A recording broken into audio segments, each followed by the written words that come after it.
I found out what's been going on. Last night I discovered a ventilation shaft behind the wall. The shafts are connected. Every room has them. And each one has an access panel behind the banners. When Father was asleep, I inched my way in and managed to maneuver myself within earshot of Coral's room. Mirag Sethius was there, discussing the fate of Bruma. For whatever reason, she wants to even the balance of power. My father commands the largest army in Cyrodiil, and has Anvil in his pocket. Anvil has access to Quintus Vitalis and his army. You know of him?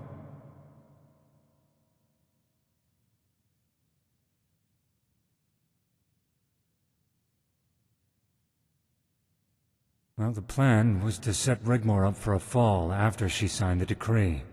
Mercenaries were to be paid to raid the counties of Coral and Shadenhall, and the blame was to be put on Bruma for not taking prompt and appropriate action to stop it. They were then to call a meeting at the seat of representatives in the Imperial Chamber, and call for a vote of no confidence in the House of Bruma, which would then be dissolved.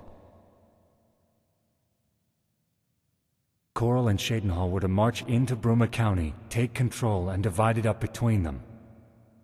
Shadenhall was to get the iron ore deposits and the mines. Coral was to get control of the city, and with it the title of Duke of the counties of Coral and Bruma. He would demand 1,000 men, and together they would reset the balance of power in Cyrodiil.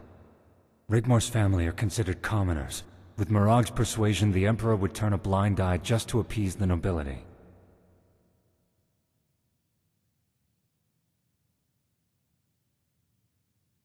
Exactly. But I don't think the Emperor knows about the plot. Once the coronation is over, I intend to inform my father of Mirag Sethius and her possible motives. He'll know what to do. She's always been there. Many years ago, we were based in the Colovian Highlands.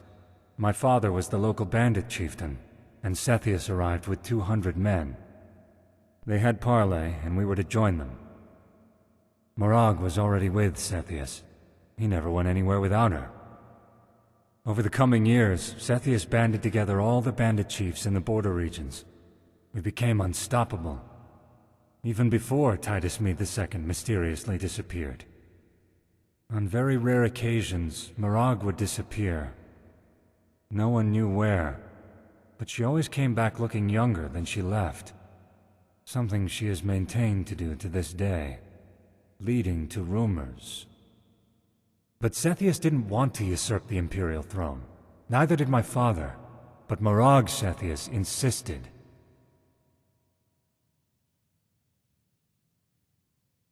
She has some sort of power over him, Guardian. You would think with what she has already, she'd be happy with that.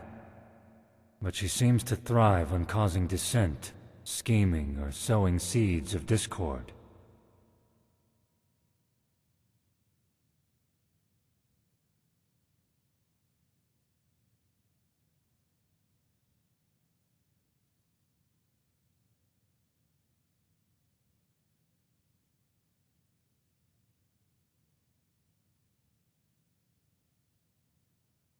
Anyway, none of that matters now.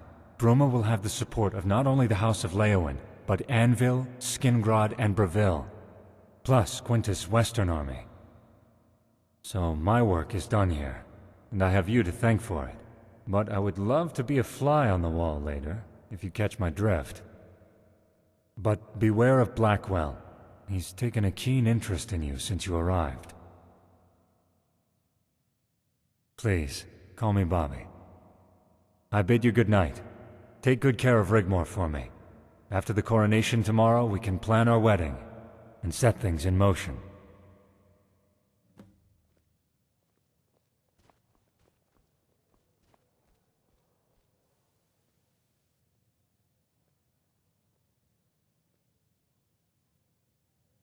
Of course, Guardian. Thank you all for your support, and I bid you all good night.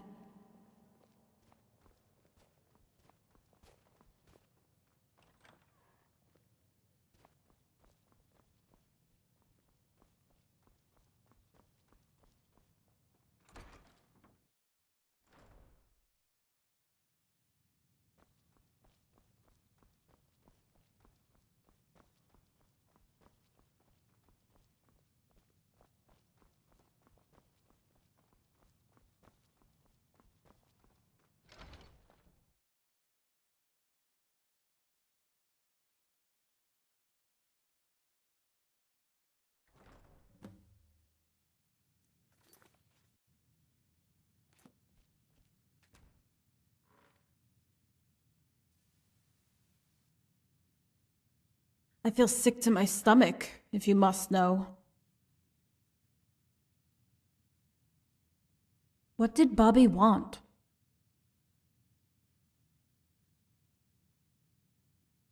But why?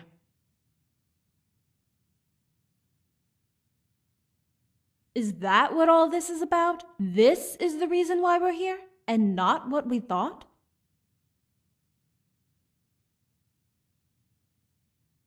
Well, it seemed pretty real to me.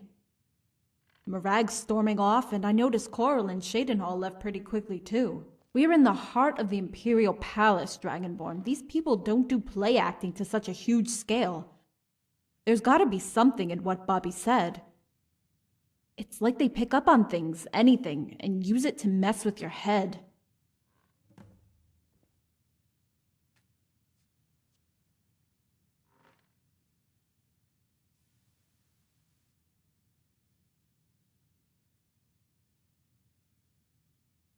What did he say?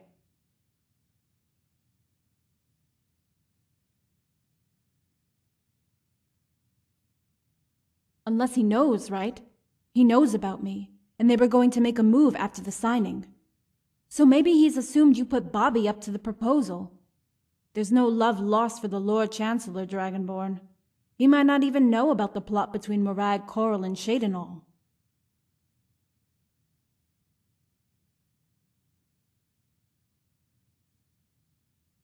If what Bobby says is true, why would Morag want to balance the power? The only thing I can think of is that she might fear Leowyn.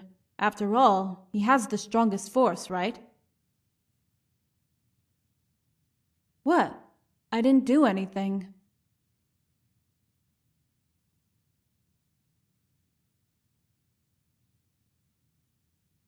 Of course. He has the support of Anvil, Breville, Skingrad, and Quintus' army in the west. By the gods, Bobby doesn't want me. He wants Bruma. If I marry him, he becomes Count by default. What? Okay, so Morag stormed out, not because of any plot she had with Coral and Shadenhall was subverted, but because the balance of power has just become weighed in favor of the Count of Leowyn, and he wants the imperial crown for himself?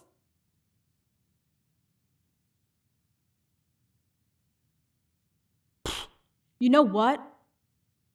All this bullshit makes me want to go knocking on the Emperor's door and saying to him, "Hey, asshole, I've got a real royal bloodline that goes back to the first Mede dynasty, so go bite me."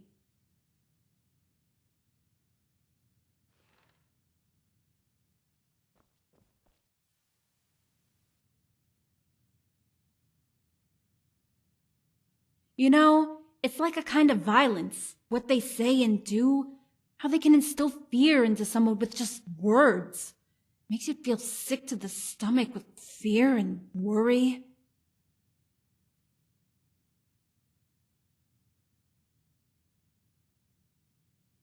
Like rats caught in a trap.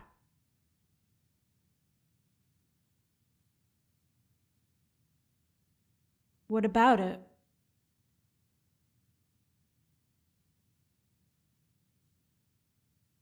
You're not seriously thinking about crawling around in that thing eavesdropping, are you?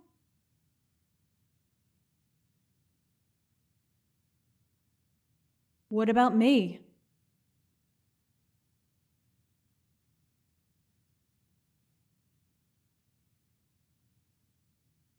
Dragonborn!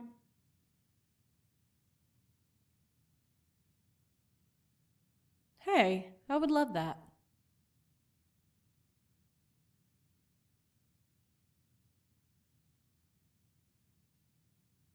Oh, har har. You really are something. You know that?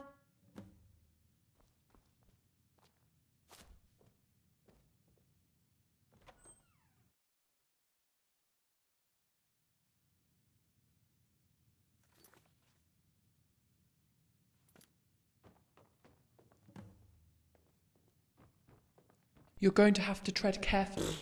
Whatever. Who knows? With the Leowyn boy marrying that common strumpet, the real nobility in this land could be squeezed out completely. I don't trust any of them. Least of all, Morag Cepheus. We shall have to wait and see, my dear. After all, now the Count of Anvil's daughter has agreed to marry our son, Leowin's influence will diminish and ours will grow. Also, with Anvil's family ties to Skingrad, the West will become much more secure. Quintus's army sits on the border of Hammerfell as we speak and comes under Anvil's jurisdiction. What of Cheydinhal in all this? The Count of Cheydinhal doesn't like what's happening one little bit. He cannot imagine why Bruma would relent and sign the decree unless there's something more sinister going on. It's madness to sign. Bruma was perfectly within its right to remain a free city under Imperial law.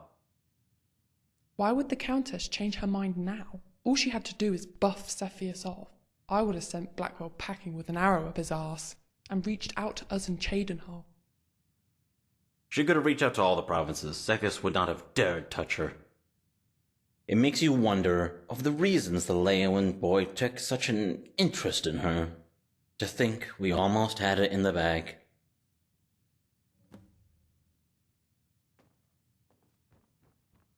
Well, well, well, my boy. I would never have thought you would have made such a proposal in front of everyone. Father, when are you going to come to terms with the fact that I love Rigmore? Why is it such an issue? I had hoped you would marry into nobility, and I don't want to disrespect your Rigmore. She's a great girl. But she's hard work, Bobby. You even said it yourself. She has constant mood swings. She's argumentative. She has baggage, boy, and would be an embarrassment. Look, she's not even a native of Cyrodiil. That's where you're wrong, and I won't hear of it. She was born in Cyrodiil to respected parents. Ha ha ha ha! You're just a young fool blinded by love. She's a Nordling, a barbarian. Just because a dog is born in a stable, it doesn't make it a horse. And your Rigmore is no thoroughbred. By marrying into imperial nobility, that would make something of you one day, my boy. It would command respect and give you an army to conquer new regions, territories, even provinces. Instead of counting icicles on that mountain with her guardian breathing down your neck, the county is worthless and full of Nords. Love doesn't create empires, boy. Those are made by blood and guts on your sword. Even though your intentions are sincere with this Rigmore, and marrying this girl might indeed help our cause to strengthen our position here in the province, slightly, you still have a lot to learn. Lady Rigmore is going to be my wife, and I will hear no more of it.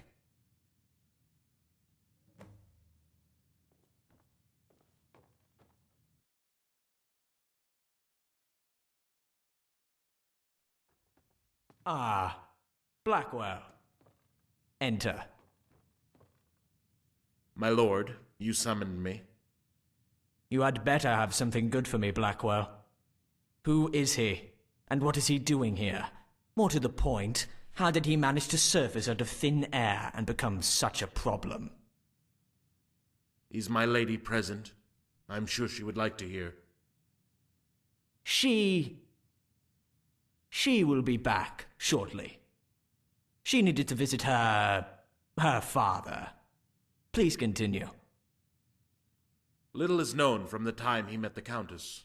Apart from the New Order incursion into Skyrim, very little is noted or recorded in manuscript. A breakaway sect, native to Alinor, that tried to overthrow the Isle and invade Cyrodiil. What did the New Order want with her? She disappeared for years until she resurfaced at the Battle of Whiterun. She was linked to a Khajiit emissary who frequented the Imperial Court and had the ear of the Council of Elders. It was all kept very quiet, a matter for the Council and heads of state. I was not privy to these proceedings, and instead I was asked to take care of the affairs of the province. Please go on, Lord Chancellor. After the New Order were crushed, the Thalmor made good their time in Cyrodiil, erasing all evidence. After the events, Titus Mede II bestowed upon the girl the noble title of Bruma County. As for her and her guardian, the two parted ways, and shortly after the Emperor disappeared. That's all we know. After the Thalmor were expelled when the nobility signed the recent White Gold Agreement, my attempts to recover any information led nowhere. The trail went cold. I don't like it, Blackwell. She was only meant to sign the document. Do you think she's complicit in a possible plot with Leowyn? The balance of power here in Cyrodiil is constantly changing. At first it was prudent to have friends loyal to you, such as Leowyn, to hold the upper hand among the counties. Your position relies on fealty, and although there is no evidence of subterfuge, there is a rivalry between them, and it has now become so very obvious. The announcement of the marriage between Bruma and Leowyn has only added to the suspicions of their